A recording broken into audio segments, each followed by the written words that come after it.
putus-putus itu cenderung plot discrete, biasanya dia dari sebutannya data observasi. Data observasi itu berkaitan dengan data pengukuran yang sudah diukur dan diolah misalkan sampai ke residual ya kan ya. Misalnya plotnya seperti ini sebagai input.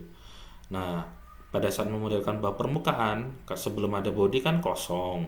Nah, kemudian setelah ada bodinya, kita mencoba melakukan fitting ya kan, fitting. Nah, nanti akan muncul. Nah, kalau bodinya satu, mungkin munculnya seperti ini contohnya, kayak gini bodinya, seperti ini bodinya. Tapi kalau bodinya kita jelaskan dengan kondisi geologi yang ada di daerah penelitian, nah mungkin akan bisa representatif di bawah permukaan dan di permukaan yang dekat permukaan dengan anomali yang kita ukur dan kita cocokkan dengan bahasa geologinya. Oke. Oke, jadi misalkan ya kalau misalnya saya coba buat coret-coret sedikit ini ya gambarnya ya kan. Jadi ini sebenarnya reverse-nya ya, reverse pemahaman dari yang sudah dilakukan.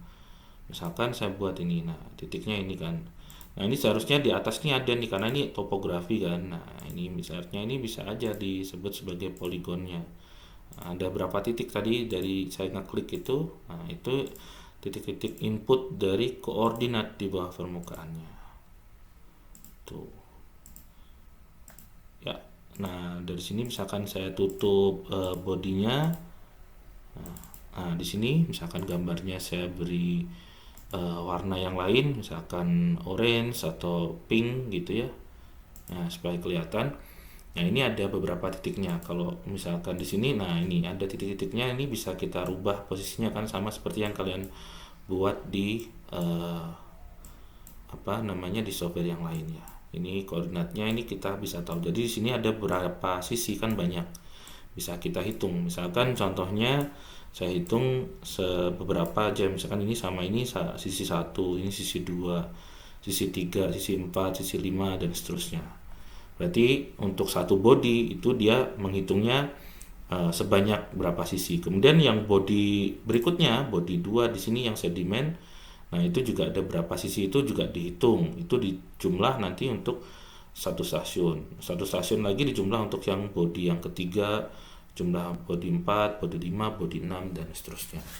Nah, kemudian kalau itu sudah berarti itu baru dapat satu stasiun. Stasiun kedua diulang lagi perhitungan yang lainnya. Ya, itu lebih kompleksnya seperti itu. Nah, kemudian kita nanti coba gabung dengan pemahaman misalkan bahasa geologi, misalkan bodinya kenapa memanjang, kenapa di sini ada bentuknya yang vertikal, kemudian kenapa ada penjelasan aluvium, sedimen, batuan metamorf dan sebagainya. Kita coba jelaskan nanti. Ini kemarin juga kita jelaskan kalau misalkan bodinya bukan poligon, misalnya bodi kotak, ini ada persamaannya lebih kompleks lagi. Nah, ini Anda bisa hitung. Nah, kalau misalnya bisa menghitung untuk satu kotak, nah berarti Anda juga bisa melakukan perhitungan untuk banyak kotak. Jadi, kalau yang bentuk kotaknya itu pada dimensi Z dan misalkan X, nah kita punya section. Tapi kalau kita punya X, Y, dan Z, maka kita punya grid ya, 3 dimensi, maka kita bisa memiliki bentuk volume. Nah, dari situ mungkin eh, formulasinya dari persamaan ini kita perlu sampaikan lebih sederhana dalam bentuk notasi vektor atau ya matriks lah. Yang D ini berkaitan dengan data, yang G ini berkaitan dengan dimensi stasiun, ke dimensi prismanya, dan M itu berkaitan dengan model. Modelnya itu biasanya densitas di setiap kotak itu. Jadi kalau misalnya kita berhubungan dengan 3 dimensi, kita harus tahu indexing numbernya seperti ini. Nah, itu ilustrasi sederhana. Jadi dari stasiun 1 ke body 1 itu kita biasanya berhubungan dengan eh, matriks G11. Stasiun 1 ke body yang kedua itu matriks G12 dan seterusnya sampai bodinya selesai habis semua gitu ya. Oke, nah kemudian contoh ilustrasi yang 2D ini misalkan input data 2 dimensi, ini inputnya koordinat X dan Y.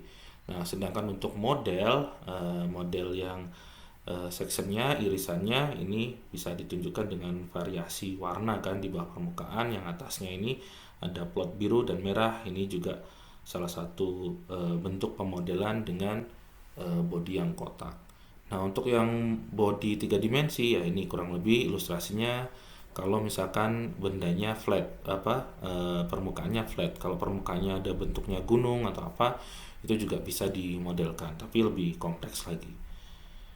Nah, ketika kita bisa melakukan forward modeling, nanti kita bisa gunakan untuk pemodelan sampai optimasi dengan melakukan inverse modeling.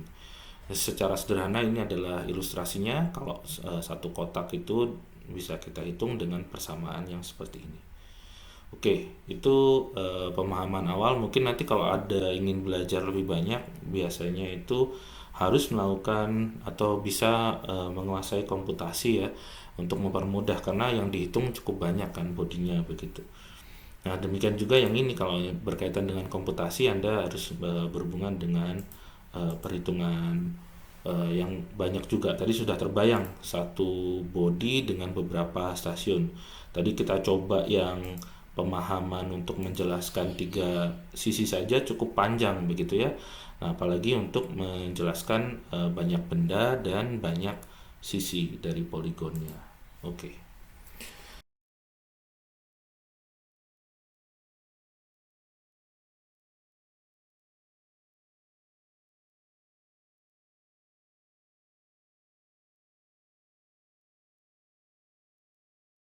Punya ilustrasi ini ya, gambar pulau, lokasinya. Ada kemudian informasi fitur geologi utama ya subduction zone ya di sini. Nah, ini kita belajar kaitannya dengan apa ya, posisi kita melakukan pemodelan karena tiap daerah itu mungkin beda-beda begitu ya. Bisa jadi kita belajar pada pada area di suatu pulau gitu ya. Tapi pulaunya relatif dekat posisi yang mana? Sebagai contoh misalkan ini Pulau Jawa, dan di sini ada saya ambil juga ilustrasi yang sederhana. Nah, kalau saya coba buat irisan southwest northeast, nah kita tahu penampang informasinya seperti ini misalkan.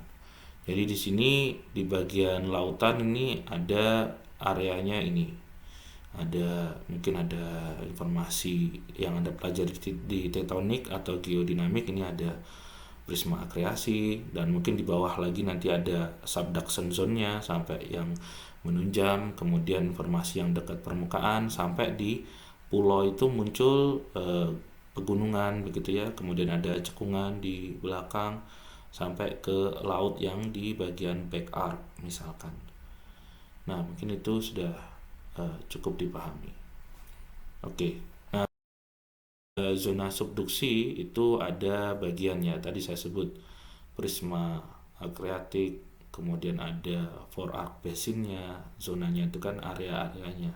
Kemudian ada magmatic arc, ada back arc, ya. Nah, dari situ punya karakteristik yang berbeda. Nah, itu kan kalau daerahnya di sini mungkin terlihat kecil gitu. Tapi kalau kita melakukan penelitian di kuliah lapangan atau di mana itu mungkin cenderung kita bisanya pada area yang sangat spesifik. Entah itu pada bagian back arc atau fore arc atau di magmatic arc. Dan juga ada kondisi di bawah permukaan yang terkait dengan kondisi masa lalu. Nah, itu mungkin juga perlu dipahami literatur geologinya.